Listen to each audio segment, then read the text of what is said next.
Dios ha sido bueno, bueno es Dios.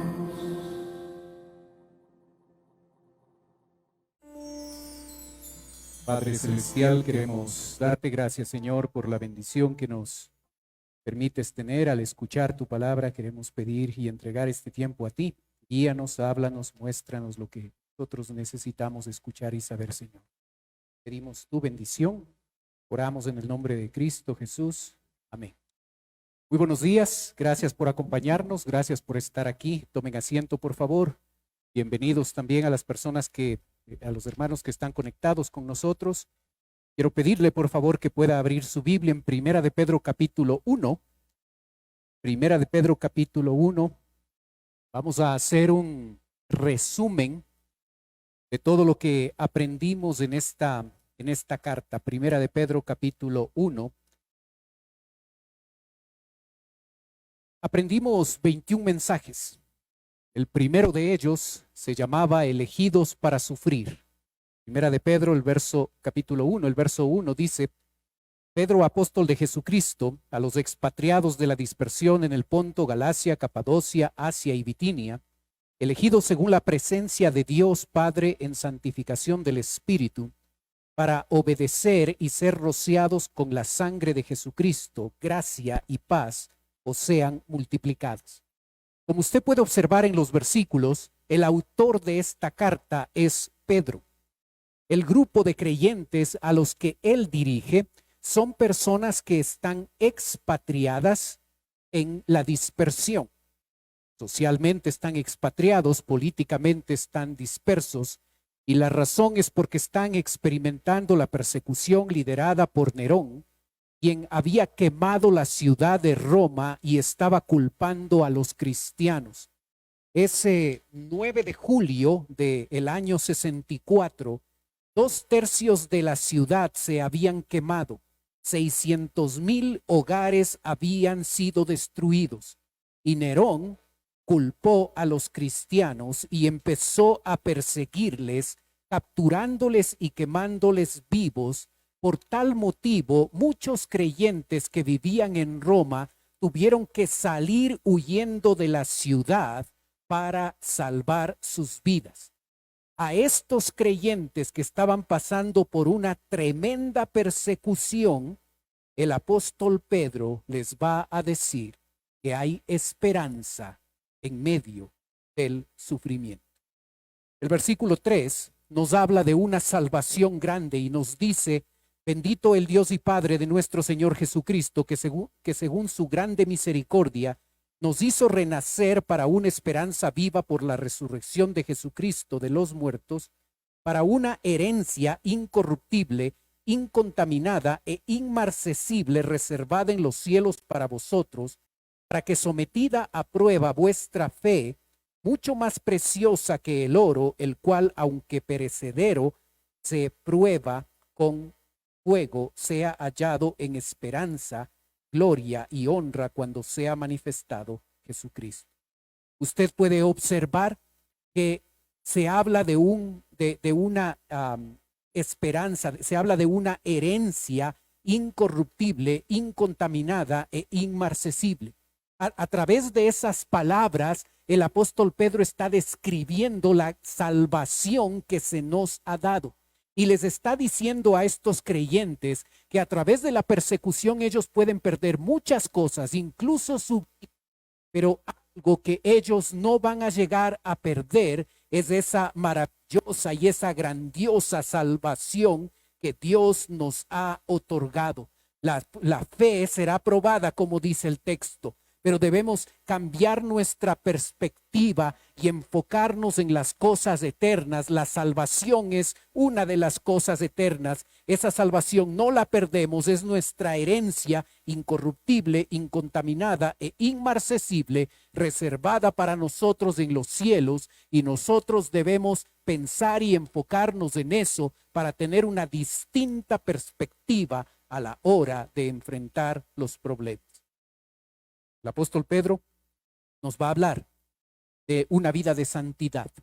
Y usamos cuatro mensajes para eso, empezando en el verso 13, la Biblia, el verso 14, la Biblia dice, como hijos obedientes, no os conforméis a los deseos que antes teníais estando en vuestra ignorancia, sino como aquel que os llamó es santo, sed también vosotros santos en toda vuestra manera de vivir, porque escrito está, sed santos, porque yo soy santo.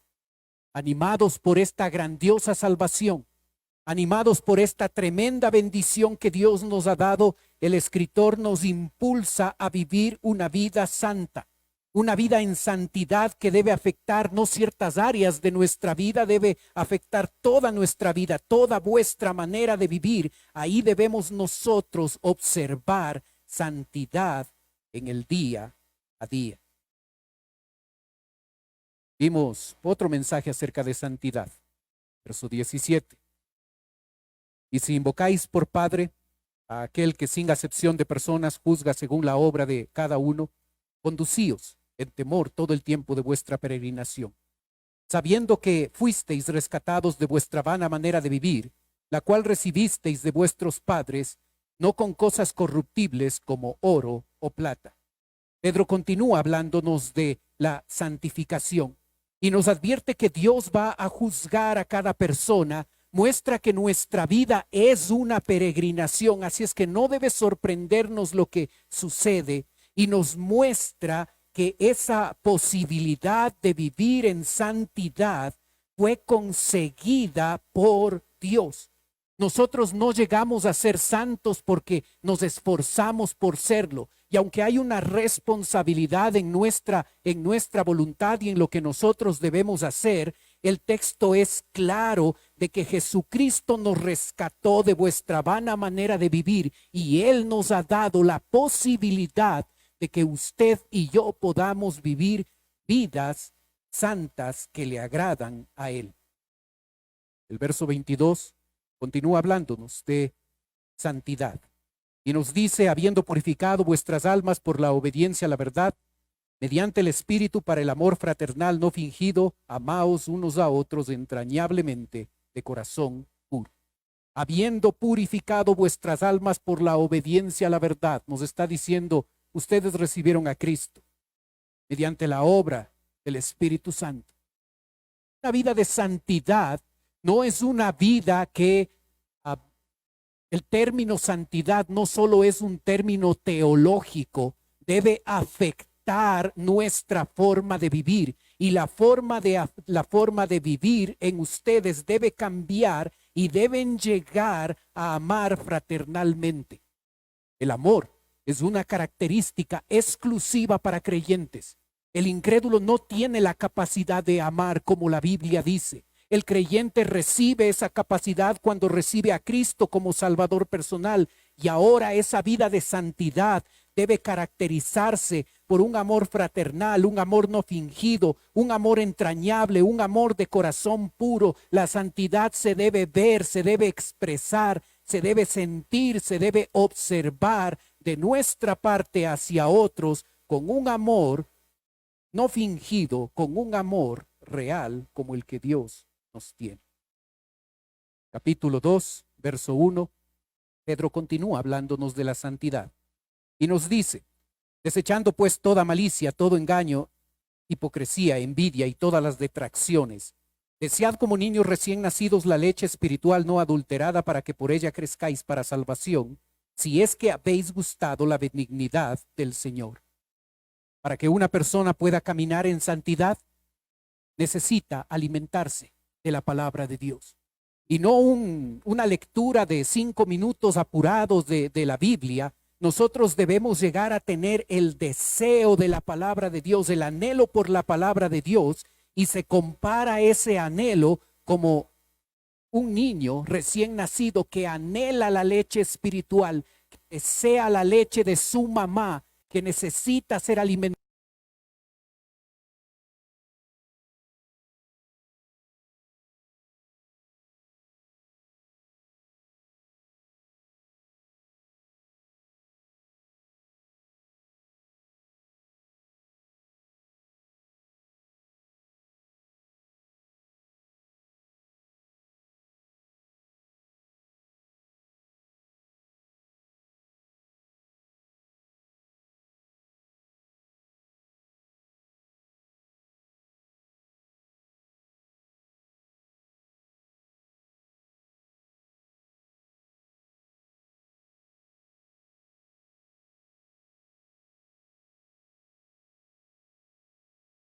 desechada ciertamente por los hombres, mas para Dios escogida y preciosa. Vosotros también como piedras vivas, sed edificadas como casa espiritual y sacerdocio santo, para ofrecer sacrificios espirituales aceptables a Dios por medio de Jesucristo. El apóstol Pedro está pensando en el templo, en ese edificio. Y ese edificio lo está usando para ilustrar una realidad nuestra, ahora de nosotros los creyentes. Nosotros no somos como esas piedras muertas con las que estaba construido el edificio. Nosotros somos piedras vivas. Nosotros somos un templo espiritual. Somos casa de Dios. Dios vive en nosotros. Y por ese privilegio ahora nosotros somos sacerdotes, hombres y mujeres somos sacerdotes. No necesitamos un intermediario. Usted y yo de manera directa podemos ir a Dios, de manera directa podemos acudir a Él. Y por eso el llamado en el versículo 4, que nos acerquemos a Él con toda confianza. Sí, como en el templo se presentaban sacrificios, nosotros los creyentes como templo espiritual y como sacerdocio espiritual, necesitamos presentar sacrificios, no de animales, sino sacrificios espirituales. La Biblia habla de 6 sacrificios espirituales. Habla que nuestra comunión con Dios es un sacrificio espiritual, que nuestras palabras son un sacrificio espiritual, que nuestras obras, según Hebreos 13, son un sacrificio espiritual, que nuestras ofrendas en 1 Corintios 16 son nuestro sacrificio espiritual, que nuestra vida, según Romanos 12, es un sacrificio espiritual, y que el hablar a otros no creyentes del Evangelio, según Efesios 5, es nuestro sacrificio espiritual. Nosotros, hombres y mujeres, sacerdotes espirituales, delante de nuestro Señor, ahora que usted y yo tenemos libre acceso a nuestro Dios, Dios espera de nosotros sacrificios espirituales que le glorifiquen a Él. Comunión con Dios, palabras, obras, ofrendas, una vida entregada y un creyente que comunique el Evangelio a otras personas son los sacrificios espirituales que nuestro Señor espera de nosotros. Pedro va a hablar de otro tema del sometimiento. Usamos 6 pasajes para hablar de este tema. En capítulo 2, verso 11, Biblia dice: Amados, yo os ruego como a extranjeros y peregrinos, que os abstengáis de los deseos carnales que batallan contra el alma, manteniendo buena vuestra manera de vivir entre los gentiles, para que en lo que murmuran de vosotros, como de malhechores, glorifiquen a Dios en el día de la visitación al considerar vuestras buenas obras. Introduciendo el tema del sometimiento, el apóstol Pedro podría ordenar a sus lectores, pero toma la decisión de rogarles que se sometan. Y para que sus lectores lleguen a someterse, va a utilizar 4 razones para eso. Amados, es la primera, Dios nos ama. Somos extranjeros y peregrinos, es la segunda razón. Los incrédulos están evaluando nuestra manera de vivir, es la tercera razón. Versículo 12 termina diciendo que Dios debe ser glorificado. Así es que aquí tenemos un llamado de Pedro al sometimiento, apoyado en 4 razones para que usted y yo integremos en nuestro diario vivir el someternos, el ponernos bajo la autoridad de otro para obedecerle. Y después de ese llamado general al sometimiento, él va a hablar de el sometimiento aplicado específicamente. Primero a las autoridades que tenemos. Verso 13. Por causa del Señor, someteos a toda institución humana, ya sea al rey como a superior, ya a los gobernadores como por él enviados para castigo de los malhechores y alabanza de los que hacen el bien, porque esta es la voluntad de Dios, que haciendo bien hagáis callar la ignorancia de los hombres insensatos. Es un mandamiento de Dios que usted y yo nos sometamos a las autoridades. Recuerde que la autoridad en ese momento es Nerón. Así es que no tiene que ver con que la autoridad sea buena o correcta. La La autoridad puede ser un desastre, puede actuar y vivir de manera pecaminosa, pero aún así se espera que usted y yo nos sometamos a las autoridades para que así podamos mostrar un ejemplo y un testimonio. ¿Por qué usamos estas cosas? Y tenemos el distanciamiento que tenemos. La autoridad ha dicho eso. Y un creyente se caracteriza por ser obediente a sus autoridades. Es que otros no lo hacen. Okay, nosotros no somos responsables de los otros. Nosotros somos responsables de lo que hacemos como iglesia. Observa, una característica de un creyente es que respeta la autoridad. Puede que no estemos de acuerdo con todo, lo que dicen o lo que nos piden, o por qué si estoy solito en el carro debo usar mascarilla, o no importa.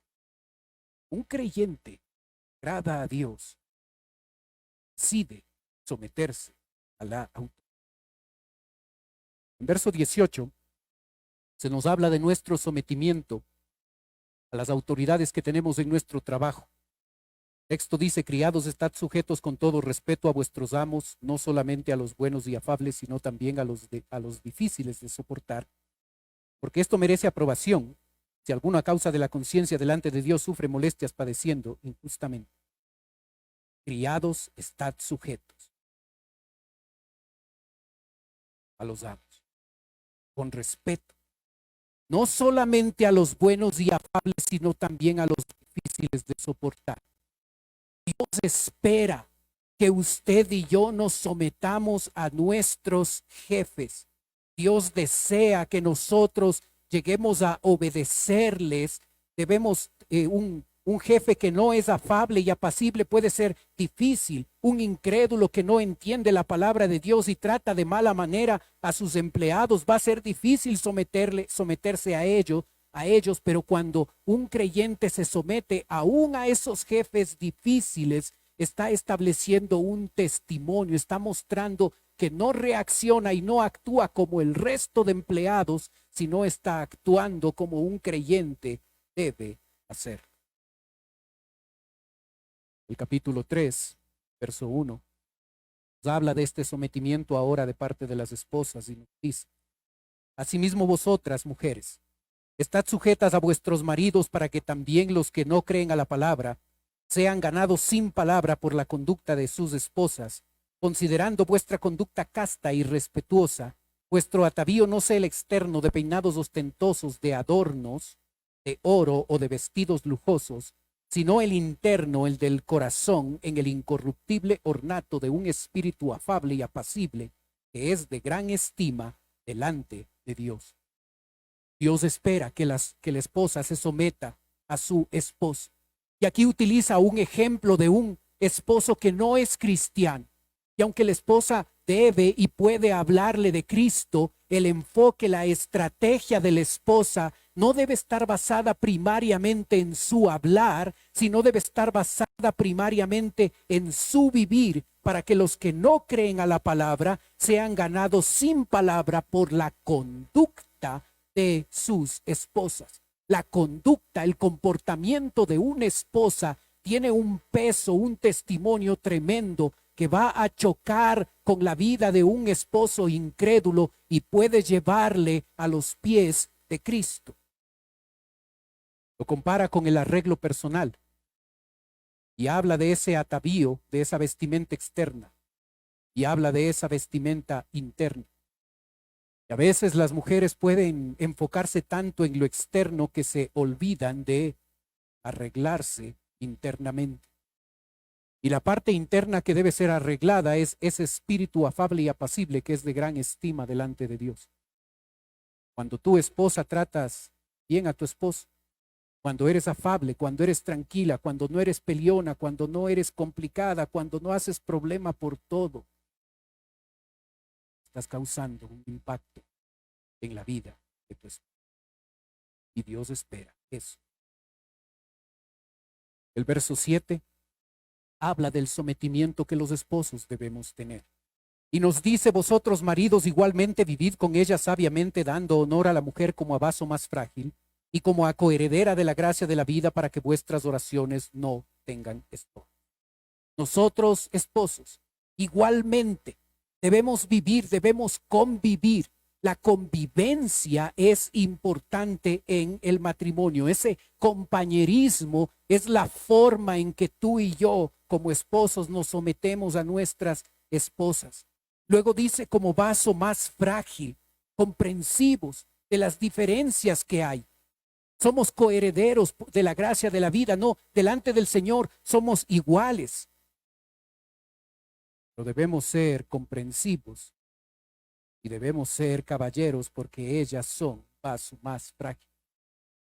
Y cuando nosotros nos enfocamos, nosotros los esposos nos enfocamos en el compañerismo, en la comprensión y en la caballerosidad, eso va a afectar no solo nuestro matrimonio, sino va a afectar nuestra relación con Dios, porque si no hay esto en nuestra vida de esposos, nuestras oraciones sufren estorbo, nuestras oraciones no pasan del techo.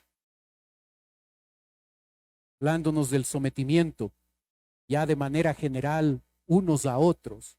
El verso 8 dice, finalmente sed todos de un mismo sentir, compasivos, amándoos fraternalmente, misericordiosos, amigables, no devolviendo mal por mal ni maldición por maldición, sino por el contrario, bendiciendo, sabiendo que fuisteis llamados para que heredaseis bendición, porque el que quiere amar la vida y ver días buenos, refrene su lengua del mal y sus labios no hablen engaño, apártese del mal y haga el bien, busque la paz y sígala. Y ese sometimiento debe observarse en nuestras relaciones interpersonales. Y nosotros cuando nos sometemos a otras personas vamos a llegar a observar que somos amigables, que procuramos cuidar la lengua, que procuramos la paz, que no sale de nuestros labios el engaño, que no devolvemos mal por mal ni maldición por maldición. Somos compasivos, de un mismo sentir, amándonos fraternalmente. Observa la practicidad de ese concepto del sometimiento. El escritor va a hablarnos del sufrimiento. Es el tema principal de la carta. Y empieza en el versículo 13 diciéndonos, ¿y quién es aquel que os podrá hacer daño si vosotros seguís el bien? Mas también si alguna cosa padecéis por causa de la justicia, bienaventurados sois, por tanto, no os amedrentéis por temor de ellos, ni os conturbéis, sino santificad a Dios el Señor en vuestros corazones, y estad siempre preparados para presentar defensa con mansedumbre y reverencia ante todo el que os demande razón de la esperanza que hay en vosotros. El sufrimiento debe ser enfrentado por el creyente, santificando a Dios. ¿Cómo llego a santificar a Dios a través del sufrimiento? Y el texto es claro, seguir el bien. Esa es la forma en la que santificamos a Dios. Y luego dice, no os amedrentéis. No debemos tener miedo por los resultados que produzcan los problemas y las dificultades que pueden venir a nuestra vida porque estamos viviendo como agrada a Dios. Más bien debemos prepararnos porque cuando nosotros reaccionamos de manera diferente a los problemas y dificultades, eso llama la atención del incrédulo. Si tú y yo, enfrentando las circunstancias difíciles que hoy estamos enfrentando, reaccionamos de la misma forma, de la misma manera que un incrédulo, que alguien que no conoce del Señor reacciona, entonces estamos mostrando un ejemplo. Pero cuando tú y yo reaccionamos con fe, con confianza, apoyándonos en nuestro Señor a pesar de las dificultades, eso va a llamar la atención del incrédulo y Él nos va a preguntar por qué hay esa esperanza en vosotros, y al estar nosotros preparados podremos decirles que nuestra esperanza está. Al enfrentar el sufrimiento, Pedro en el verso 17 nos dirá, porque mejor es que padezcáis haciendo el bien, si la voluntad de Dios así lo quiere, que haciendo el mal, que también Cristo padeció una vez por los pecados, el justo por los injustos, para llevarnos a Dios, siendo a la verdad muerto en la carne, pero vivificado en el Espíritu. ¿Tú piensas que lo que te sucede hoy es injusto? Si tú has perdido el trabajo y piensas esto es injusto.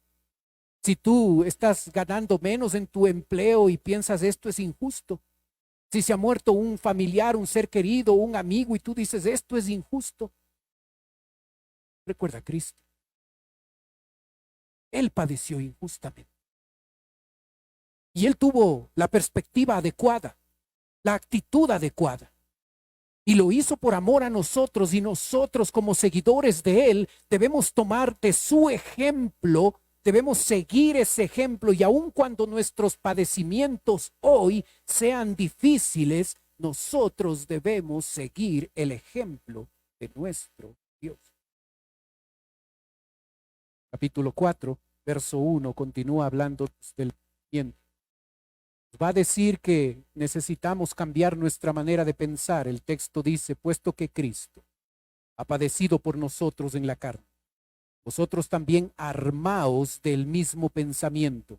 Pues quien ha padecido en la carne terminó con el pecado, para no vivir el tiempo que resta en la carne conforme a las concupiscencias de los hombres, sino conforme a la voluntad de Dios. Baste ya el tiempo pasado para haber hecho lo que agrada a los gentiles, andando en lascivias, concupiscencias, embriagueces, orgías, disipación y abominaciones, abominables idolatrías. ¿Observas? Una de las razones de por qué enfrentamos de manera incorrecta el sufrimiento es porque tenemos pensamientos inadecuados. La palabra de Dios enseña que mi comportamiento es el resultado de mi manera de pensar. Así es que en vez de enfocarme en cambiar mi comportamiento, debo enfocarme en cambiar mi manera de pensar, porque cuando piense diferente, voy a actuar de manera distinta. Y por eso el apóstol Pedro dice, armaos del mismo pensamiento. Nosotros necesitamos pensar diferente del sufrimiento. Nosotros necesitamos pensar que el sufrimiento es una herramienta que Dios usa para edificar nuestra vida. Debemos pensar del sufrimiento que el sufrimiento es la herramienta que Dios no solo usa para edificar nuestra vida, sino la puede convertir en el mejor testimonio a los incrédulos cuando nosotros reaccionamos al sufrimiento con fe y confianza en nuestro Señor.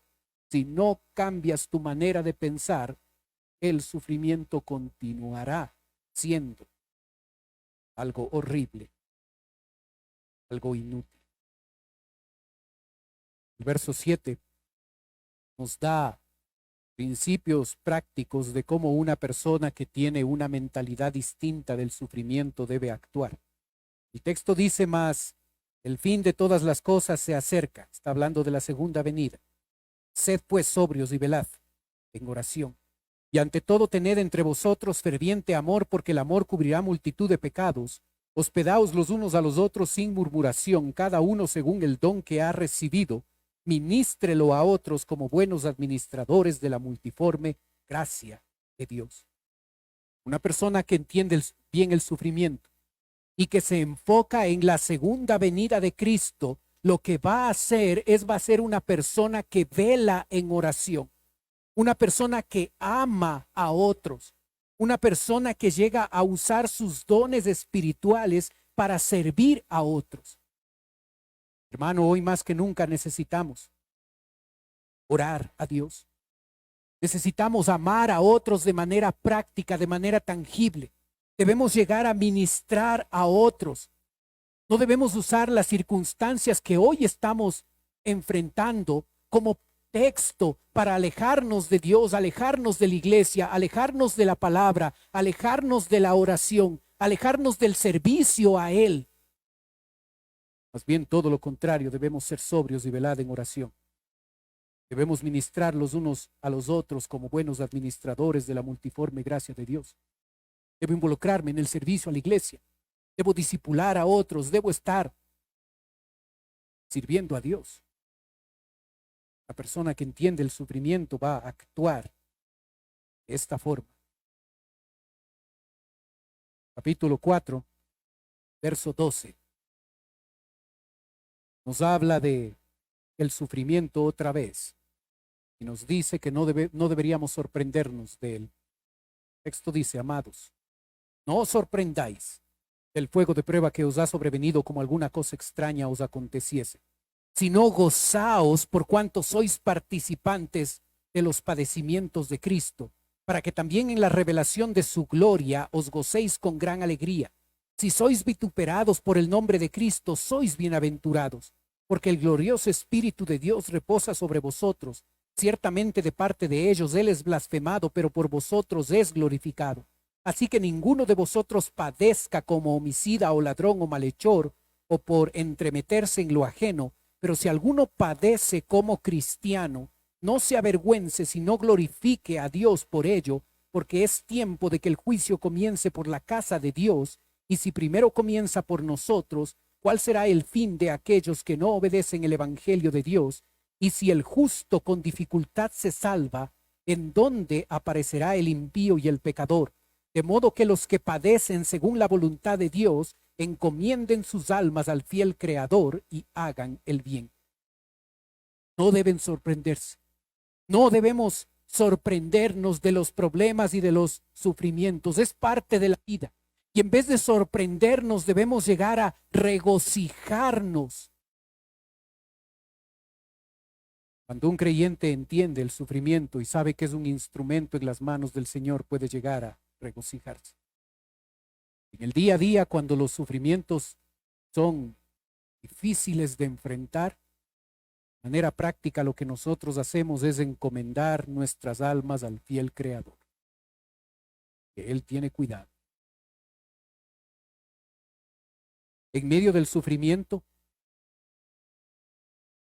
el pastor es un siervo de Dios que debe cumplir con su trabajo. Y por eso el capítulo 5, verso 1 dice, ruego a los ancianos que están entre vosotros, yo anciano también con ellos y testigo de los padecimientos de Cristo, que soy también partícipe de la gloria que será revelada, apacentad la grey de Dios que está entre vosotros, cuidando de ella no por fuerza, sino voluntariamente, no por ganancia deshonesta, sino con ánimo pronto, no como teniendo señorío sobre los que están a vuestro cuidado, sino siendo ejemplo de la grey. Y cuando aparezca el príncipe de los pastores, vosotros recibiréis la corona incorruptible de gloria. Hermano, apóyese en su pastor. No trate de luchar solo. No trate de enfrentar las circunstancias en sus fuerzas. Apóyese en el pastor. Y cuando el pastor es una persona que lidera no por fuerza, sino voluntariamente, no porque quiere ganar, no porque está enfocado en el dinero, si no tiene ánimo pronto. Cuando es una persona que no tiene señorío, que no es el que quiere obligar y presionar a la gente para que haga las cosas, sino es ejemplo de la grey. Esa persona, cuando venga el príncipe de los pastores, Dios le dará la corona incorruptible de gloria.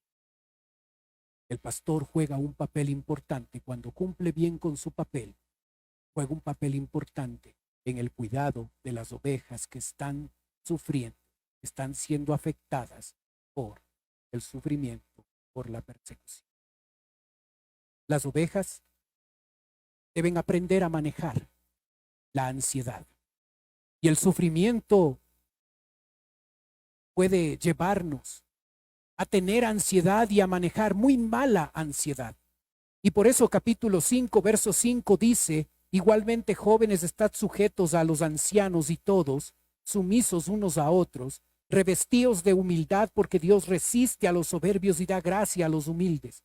Humillaos pues bajo la poderosa mano de Dios para que Él os exalte cuando fuere tiempo, echando toda vuestra ansiedad sobre Él, porque Él tiene cuidado de vosotros. Sed sobrios y velad, porque vuestro adversario el diablo, como león rugiente, anda alrededor buscando a quien devorar, al cual resistid firmes en la fe, sabiendo que los mismos padecimientos se van cumpliendo en vuestros hermanos en todo el mundo. Mas el Dios de toda gloria, que os llamó a su gloria eterna en Jesucristo, después que hayáis padecido un poco de tiempo, Él mismo os perfeccione, afirme, fortalezca y establezca. A Él sea la gloria y el imperio por los siglos de los siglos. Amén. Hermano, una persona, un creyente necesita aprender a manejar adecuadamente la ansiedad que pueden producir los problemas. Y para que esto sea posible, el primer paso a dar es ese paso de humildad. La humildad permite que Dios trabaje en la vida de la persona. Cuando hay orgullo, el orgullo pone una barrera y es un impedimento para que Dios trabaje. Pero cuando soy humilde, cuando reconozco mis limitaciones, cuando reconozco que yo no puedo, cuando reconozco mi fragilidad y le doy espacio a Dios para que Él actúe y para que Él obre en mi vida, entonces Él puede perfeccionarme, afirmarme, fortalecerme y establecerme. Pero si reacciono ante los problemas de manera orgullosa, lo que estoy haciendo es dando una oportunidad a Satanás para que él pueda devorar mi vida, para que él pueda dañar mi vida personal. Tengamos cuidado cómo estamos enfrentando los problemas, cómo estamos manejando la ansiedad. Finalmente, verso 12 nos dice: por conducto de Silvano, a quien tengo por hermano fiel, os he escrito brevemente, amonestándoos y testificando que esta es la verdadera gracia de Dios, en la cual estáis. La iglesia que está en Babilonia, elegida juntamente con vosotros, y Marcos mi hijo, os saludan. Saludaos unos a otros con ósculo de amor, para paz sea con todos vosotros los que estáis en Jesucristo. Amén. En estos versículos nosotros podemos observar cuál era el propósito de Pedro para escribir esta pequeña carta. Y él la escribió para amonestarnos y testificarnos que estamos en la verdadera gracia. Cuando los problemas y las dificultades vienen a nuestra vida, puede ser que nosotros dudemos. ¿No será que esto ha pasado porque estoy en pecado? ¿No será que esto sucede porque me cambié de religión? ¿No será que porque me cambié de iglesia? ¿No será que estoy en una secta? ¿No será que tengo dudas, tengo inquietudes? Y Pedro dice: estáis en la verdadera gracia de Dios. Así es que ten cuidado con los pensamientos que pueden llevarte a tomar decisiones equivocadas. Hermano, estás en la verdadera gracia de Dios. Esta es la verdadera gracia de Dios. Y para finalizar, el apóstol Pedro nos da su último mandamiento: saludaos unos a otros con ósculo de amor. Enfóquense en otros. Expresiones de amor es lo que necesitamos cuando estamos enfrentando dificultades y problemas. Así es que pensemos en otros, pensemos en cómo ayudar a otros a enfrentar las circunstancias difíciles que tenemos. El apóstol Pedro nos muestra a través de estos 5 capítulos cómo un creyente puede tener esperanza.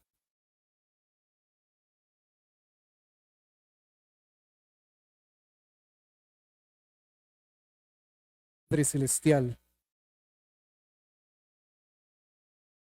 queremos darte gracias, Señor, por tu palabra. Gracias por lo que nos muestras. Y Padre, gracias porque este tiempo difícil pudimos aprovechar una carta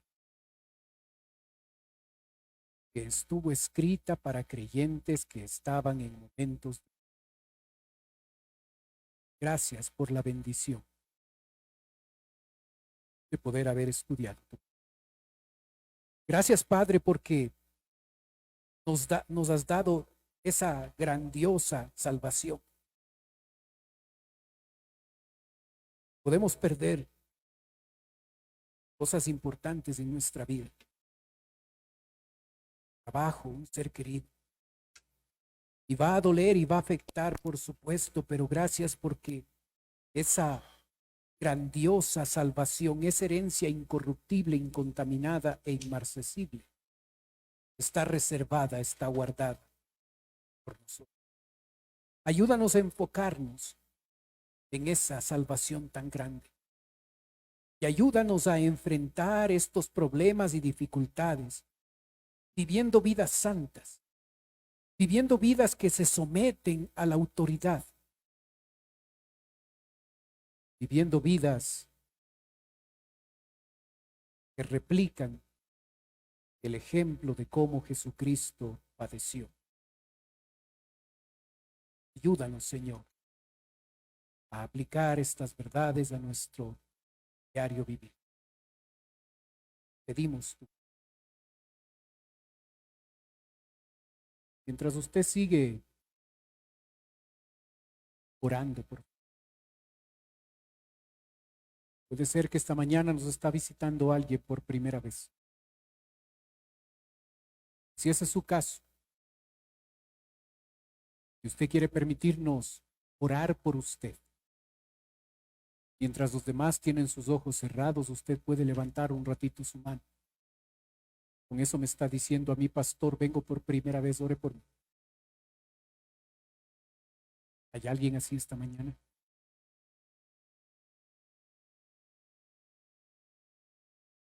Padre Celestial, te damos gracias por tu palabra. Dimos tu bendición, tu guía y tu ayuda en la aplicación de tu palabra. Nos damos, Señor, en el nombre de Cristo Jesús. Puestos de pie, cantemos. Dios ha sido